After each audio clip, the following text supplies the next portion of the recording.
Chers amis, bonjour. La paracha de cette semaine porte le nom de Kitavo, qui signifie « quand tu arriveras, quand tu entreras ». Ce titre est tiré du premier verset « Kitavo el haaretz asher Hashem Elokecha noten lach ». Quand tu arriveras, quand tu entreras dans le pays que l'Éternel te donne en héritage, tu prendras des premiers fruits de la terre, tu les mettras dans une corbeille et tu les porteras vers l'endroit choisi par Hachem pour y faire résider son nom.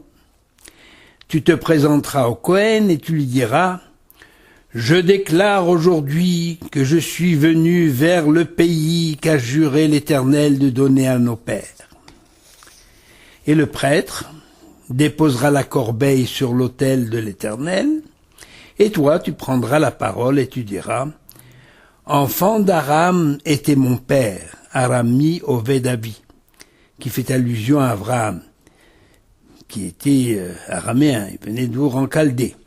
Mais certains traduisent cette phrase « Un araméen a cherché la perte de mon père », il s'agit de Lavan qui a cherché à déraciner la descendance de mon père Jacob. Pardon. Jacob est ensuite descendu en Égypte, où il a résidé accompagné de peu de gens, et il y est devenu une grande nation, puissante et nombreuse. Les Égyptiens nous ont maltraités, ils nous ont infligé et nous ont soumis à un dur esclavage. Alors nous avons adressé des cris vers l'Éternel, et l'Éternel a entendu nos plaintes. Il nous a fait sortir d'Égypte d'une main puissante, et il nous a conduits vers ce pays où coule le lait et le miel. Et maintenant, j'ai apporté les prémices de tes fruits en reconnaissance devant l'Éternel. À première vue, ce texte décrirait la réaction du paysan juif installé dans son pays et qui, pour exprimer sa reconnaissance à Dieu, apporte une offrande de ce qu'il possède de meilleur, c'est-à-dire les premiers fruits, les prémices de sa récolte.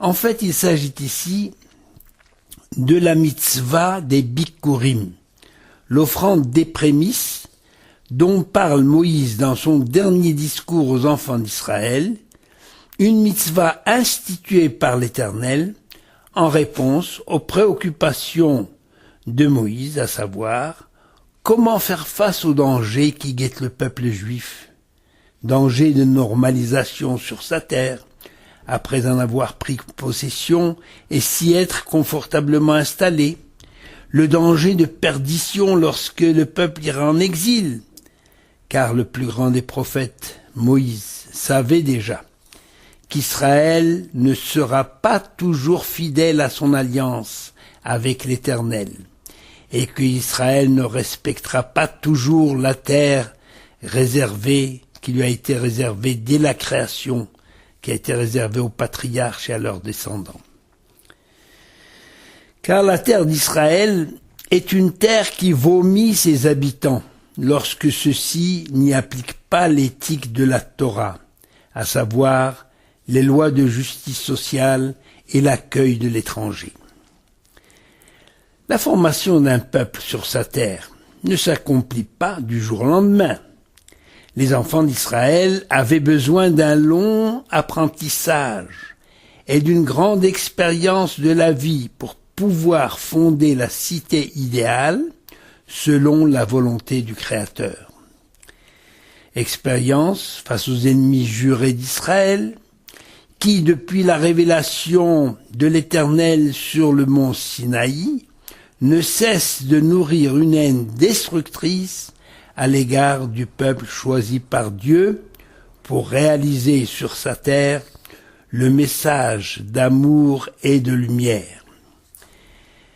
Cette idée, que rappelle d'ailleurs la Haggadah de Pessah, qui reprend mot pour mot ce passage de la déclaration du paysan offrant les bikurim, et la Gada ajoute, pour illustrer cette phrase, Shelo echad bilvad amad aleinu lechallotenu, ella bechol dor vador, omdim aleinu lechallotenu. À chaque génération, les ennemis d'Israël ont cherché à nous exterminer et cherchent à nous exterminer.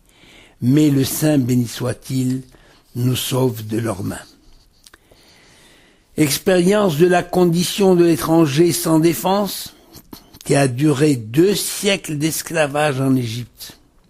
Car l'une des conditions pour qu'un pays soit viable, c'est sa capacité d'accueil de l'étranger.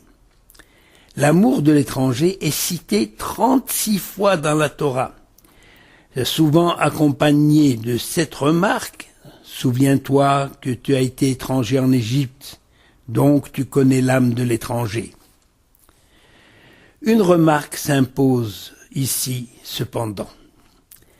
De même qu'Israël a le devoir d'aimer l'étranger, le guerre, de son côté, est tenu de s'intégrer en obéissant à la loi du pays et pas de s'ériger en dominateur avec la volonté d'imposer sa loi et ses coutumes. Il n'est pas étonnant que le juif se soit intégré partout, quel que soit le pays et ses lois, tout en conservant d'ailleurs son identité intime. Cette aptitude d'intégration, le peuple juif l'a acquise durant son séjour en Égypte, où il a séjourné plus de 2 siècles. Et suite à qui est 2 siècles, parce que c'était la suite à la promesse faite à notre ancêtre Abraham lors de l'alliance Ben Abetarim.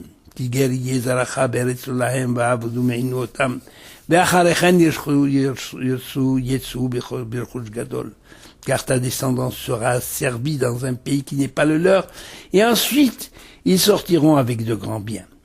Cette expérience était indispensable pour forger le caractère du peuple juif, parce qu'ils sont sortis, par le mérite de n'avoir pas changé de nom, de n'avoir pas changé de langue, c'est-à-dire qu'ils avaient conservé leur identité de façon intacte, et tout en étant intégrés dans le pays.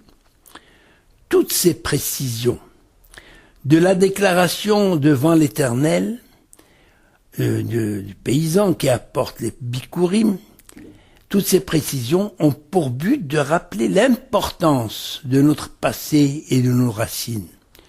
Nous avons donc une responsabilité vis-à-vis de nos ancêtres dans le maintien et la transmission du judaïsme. N'importe quel peuple est d'ailleurs obligé d'instaurer des jours de commémoration des hauts faits qui ont jalonné la vie de la nation, pour conserver intact le sens patriotique des citoyens du pays. En France, par exemple, nous avons le 14 juillet, pour rappeler la Révolution française de 1789, suite à la prise de la Bastille et l'abolition de la royauté, qui ont d'ailleurs ouvert la voie à la démocratie, dont nous bénéficions encore aujourd'hui. Nous avons aussi le 11 novembre, le 8 mai, pour rappeler les sacrifices de nos hommes au combat pour préserver l'honneur et la liberté de la France. Eh bien avant tous les peuples, la Torah a fixé des journées de commémoration pour rappeler aux enfants d'Israël les épreuves auxquelles nos ancêtres ont été confrontés et la providence divine qui s'est manifestée, sans laquelle nous ne serions plus de ce monde aujourd'hui si cette providence divine avait fait défaut. Ces journées ont été instituées de longue date lors de la conclusion de l'alliance entre Dieu et Israël. Par exemple, Pessah nous rappelle la sortie d'Égypte et la libération de l'esclavage qui nous permit de devenir des serviteurs de l'Éternel. Ensuite, plus tard, on a introduit dans la Torah la Sukkot, la fête de Sukkot, qui rappelle les nuées protectrices durant les 40 ans de pérégrination dans le désert, etc. Pour quelle raison ajouter à ces fêtes ce rituel de la mitzvah des Bikurim? Et pour quelle raison parler de Bikurim, des premiers fruits, et pas de n'importe quelle offrande que le bon cœur du juif ayant retrouvé chez soi et qu'il aurait choisi lui-même d'offrir? Eh bien, il y a plusieurs raisons à cette cérémonie.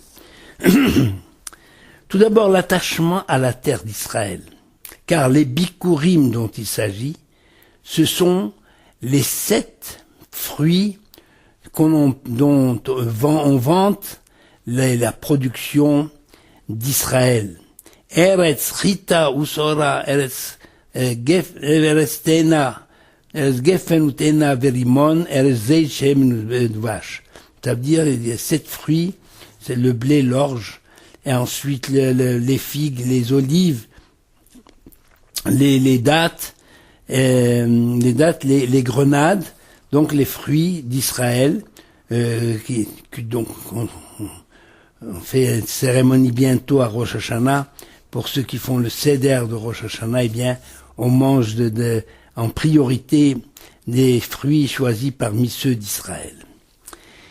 Eh bien, la deuxième raison, c'est que pour éviter le danger que les habitants finissent, c'est ce danger que les habitants vont finir par penser que la terre nous appartient. À partir du moment où nous y sommes installés, eh bien justement, nous ne devons jamais oublier que nous n'en sommes que les locataires. Et à ce titre, nous devons avoir du respect pour cette terre particulière, terre de sainteté choisie par l'Éternel pour y faire résider sa Shekhinah, sa divine présence. Une terre qui a besoin de repos tous les 7 ans, faute de quoi elle vomit ses habitants. Le non-respect de la justice ou le non-respect de la Shemitah est à l'origine de l'exil du peuple d'Israël parmi les nations. Pour permettre justement à la terre de récupérer les années pendant lesquelles elle n'a pas pu chômer. L'autre raison de cette cérémonie, c'est l'occasion pour les enfants d'Israël de rappeler les péripéties de notre histoire, non dans un esprit morbide, mais pour puiser dans l'exemple de l'esprit et l'esprit de courage et d'abnégation de nos pères et de nos ancêtres pour transmettre justement à nos enfants le sens du devoir, le sens de la vie, le sens de la joie véritable, celle de faire partie du peuple élu par l'Éternel pour le servir et pour répandre son message dans le monde, un message de justice et d'amour. Et afin de ne pas entendre nos petits-enfants dire, lorsqu'on évoque la période de la Shoah, par exemple, d'entendre des réflexions telles que « Mais où étaient nos soldats de Tsahal pour libérer les Juifs des camps de concentration ?» Mais aussi afin que les gauchistes de tous bords sachent que les premiers Palestiniens sont nos ancêtres juifs, qui ont assisté au changement de nom de Judée en Palestine par l'empereur romain Hadrien, et qu'ils sachent aussi qu'il n'a jamais existé d'État palestinien indépendant, et que Jérusalem n'a jamais été la capitale d'aucun pays en dehors de celui de la Judée, et que bien de nos ancêtres ont préféré aller à la mort plutôt que d'abjurer, et que si le peuple juif a traversé les siècles, c'est justement grâce à sa fidélité à la tradition. Et c'est pour rappeler toute cette histoire qui nous nourrit, eh bien, et qui est importante de savoir d'où l'on vient pour pouvoir décider où l'on va. Nos petits-enfants sauront que nous avons une preuve de cette réalité, c'est grâce à la fidélité à la tradition que le peuple juif continue aujourd'hui de vivre. Eh bien, cette preuve, c'est l'histoire des 10 tribus du royaume d'Israël qui ont disparu après leur déportation en Assyrie en 722 avant l'ère civile, donc il y a près de 3000 ans à peu près. Eh bien justement, en apprenant notre essai, on ne les a pas exterminés. L'histoire ne dit pas qu'ils ont été exterminés. Ils se sont fondus dans les populations, ils ont oublié la Torah, ils ont oublié l'Éternel, ils ont oublié la tradition. Et aujourd'hui, on ne sait pas ce que ces tribus sont devenues. Et nous espérons les retrouver lorsque Mashiach viendra. Et en apprenant donc notre histoire et notre patrimoine culturel et religieux, nos frères juifs, où qu'ils soient, prendront la mesure de ce que représente notre peuple et adopteraient peut-être un autre comportement dans leur vie pour donner à cette vie un but et un sens. Et l'esprit des pionniers fondateurs de l'État d'Israël pourrait également nous servir d'exemple de volonté, d'endurance, d'ingéniosité, mais aussi d'amour de la terre d'Israël pour laquelle ils ont donné leur vie. La cérémonie des Bikurim est donc en définitive une occasion de rappeler la nécessité de raviver l'identité juive et le caractère spécifique de la terre d'Israël. Le rituel se termine, cette prière ou ce rituel que prononce le paysan en apportant les bikurim, se termine par une formule qui mérite d'être explicitée. Le texte est ainsi rédigé dans la Torah. Vesamarta becholatov, etc. Ata vehalevi vehager asher bekirbecha. Tu te réjouiras pour tout le bien que l'Éternel t'aura donné, toi, ta famille, le Lévi et l'étranger qui vivent avec toi. Que viennent faire ici le Lévi et l'étranger lors d'une cérémonie dont le souci est de confronter les habitants des pays d'Israël face à leur identité, de les conforter, pas les confronter, de les conforter. Eh bien, ce texte ne parle pas de justice et du système judiciaire parce que il en a été longuement question précédemment dans la paracha de Shoftim, dans laquelle il était rappelé qu'un pays sans respect de la justice n'est pas viable. Et ici, la Torah vient ajouter 2 autres institutions tout aussi fondamentales et indispensables. C'est l'organisation du culte et l'éducation nationale. En précisant les modalités de financement directement par la population du pays, par l'institution du système du Maaser. La tribu de Lévi, qui est chargée donc de l'enseignement, de la diffusion de la Torah, et qui doit assurer le culte à travers la branche des Kohanim qui est issue des Lévis, eh bien, la tribu de Lévi n'a pas reçu de territoire en héritage, afin justement de se consacrer entièrement au culte dans le temple et à la diffusion de l'enseignement de la Torah.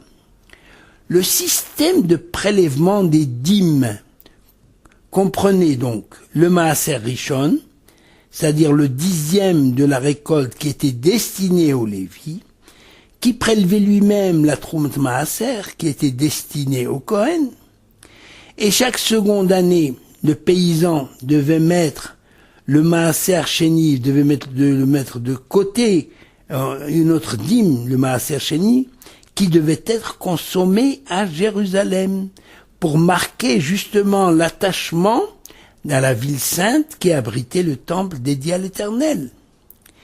Et enfin, chaque 3e année, c'est-à-dire la 3e et la 6e année, eh bien, le paysan prélevait ce que l'on appelle le maaser ani, c'est-à-dire la dîme destinée aux pauvres, car il y aura toujours des pauvres en Israël. Mais toutes ces dîmes qui sont obligatoires ne dispensaient pas les habitants d'Israël de ne jamais laisser une main tendue sans y glisser discrètement une pièce en guise de tzedaka, et cela selon le bon cœur de chacun. Tout ce système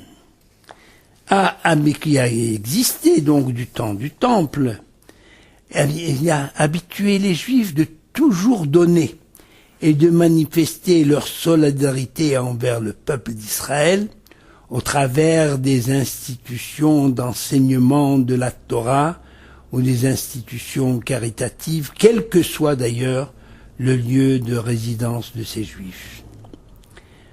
Pour préciser la signification de la dernière phrase, qui représente la déclaration que doit faire chaque année chaque habitant du pays d'Israël en apportant les offrandes des premiers fruits de la saison de l'été, pour fonder un pays conforme à la volonté divine, il faut non seulement y installer un système judiciaire et une protection sociale pour tous les habitants, y compris l'étranger, il faut également assurer la permanence spirituelle au sein du peuple par la présence des Lévim et des Kohanim, c'est-à-dire un clergé chargé d'assurer le culte et l'éducation du peuple au niveau du comportement conforme aux lois de la Torah. Eh bien, justement, dans quel but? Afin que le peuple mérite la présence divine en son sein et toutes les bénédictions du ciel. Car si le peuple n'est pas instruit en ce sens, si sa vie n'est pas conforme à l'alliance conclue avec l'Éternel, eh bien les conséquences sont dramatiques. Ce sont toutes les malédictions détaillées à la fin de la Parasha Kitavo, que l'on lit presque à voix basse à la synagogue, tant elles sont effrayantes, ces malédictions. Et malheureusement, ces prévisions en cas de rupture de l'alliance de la part du peuple d'Israël, ces prévisions se sont réalisées sous les yeux des Juifs à différentes époques. Mais heureusement, la miséricorde divine est grande, et il finit par pardonner nos erreurs et nos manquements, surtout si nous faisons l'effort de faire revivre la Torah au sein du pays, de lui consacrer le temps qu'il faut et les institutions qui sont indispensables pour son expansion. Cette réalité est d'ailleurs signalée dès le début de la Parasha Kitavo, puisqu'elle débute par la formule annonçant un événement heureux.